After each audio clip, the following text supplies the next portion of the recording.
KGF ഫ്രാഞ്ചൈസികൾക്ക് ശേഷം യാഷിന്റേതായി വരാനിരിക്കുന്ന പുതിയ സിനിമ ഏതെന്ന ആകാംക്ഷയിലായിരുന്നു മലയാളികൾ അടക്കമുള്ളവർ. ഒടുവിൽ ഗീതു മോഹൻദാസിന്റെ ടോക്സിക് ആണ് ആ പടമെന്ന തീരുമാനവും വന്നു. സിനിമയുമായി ബന്ധപ്പെട്ട് വന്ന അപ്ഡേറ്റുകളെല്ലാം തന്നെ പ്രേക്ഷകർ ഏറ്റെടുക്കുകയും ചെയ്തു.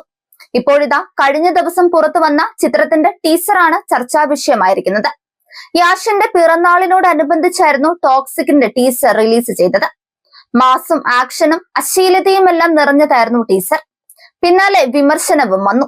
അശ്ലീലതയേറിയതാണ് ഏവരെയും ചൊടിപ്പിച്ചത്. കസബ സിനിമയുമായി ബന്ധപ്പെട്ടും അല്ലാതെയും ഗീതു മോഹൻദാസ് നടത്തിയ പരാമർശങ്ങൾ ഉൾപ്പെടെ ഉയർത്തിക്കാട്ടി വിമർശനങ്ങളും ട്രോളുകളും സോഷ്യൽ മീഡിയയിൽ നിറഞ്ഞു. ഇതിനിടയിൽ യാഷിനൊപ്പം അഭിനയിച്ച നടി ആരെന്നാണ് മലയാളികൾ അടക്കമുള്ളവർ തിരഞ്ഞത്. നതാലി ബേണാണ് യാഷിനൊപ്പം അഭിനയിച്ച ഈ നടി. യുക്രൈനിയൻ അമേരിക്കൻ താരമാണ് നതാലി. അഭിനേതാവിന് പുറമെ മോഡലും തിരക്കഥാകൃത്തും നിർമ്മാതാവുമാണ് നതാലി. ആയോധന കലാകാരി കൂടിയാണ് അവർ. 2006 മുതലാണ് നതാലി സിനിമയിലേക്ക് എത്തുന്നതെന്നാണ് റിപ്പോർട്ടുകൾ. 7 ഹെവൻ പ്രൊഡക്ഷൻസ് എന്നാണ് നതാലിയുടെ നിർമ്മാണ കമ്പനിയുടെ പേര്. 2026 കണക്കനുസരിച്ച് നതാലി ബേണിന്റെ മൊത്തം ആസ്തി ഏകദേശം $6 മില്യൺ ആണെന്നാണ് റിപ്പോർട്ട്. അതേസമയം ടോക്സിക് ടീസർ വന്നതിന് പിന്നാലെ ഗൂഗിളിൽ പ്രേക്ഷകർ തന്നെ സെർച്ച് ചെയ്യുന്നത് നതാലി സ്റ്റോറിയാക്കിയിട്ടുണ്ട്.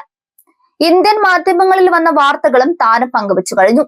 സിനിമയിലെ സ്ത്രീ വിരുദ്ധ സീനുകൾക്കെതിരെ ശക്തമായ നിലപാടെടുത്തയാളാണ് ഗീതു മോഹൻദാസ്. ഗീതു സംവിധാനം ചെയ്യുന്ന സിനിമയിൽ ഇത്തരമൊരു സീന് വരുന്നതാണ് പ്രേക്ഷകർ ചോദ്യം ചെയ്യുന്നത്. റീമ കല്ലിങ്കൽ ഉൾപ്പെടെയുള്ളവർ ഗീതുവിനെ പിന്തുണച്ചിട്ടുണ്ട്. സമാന അഭിപ്രായമുള്ളവരും നിരവധിയാണ്.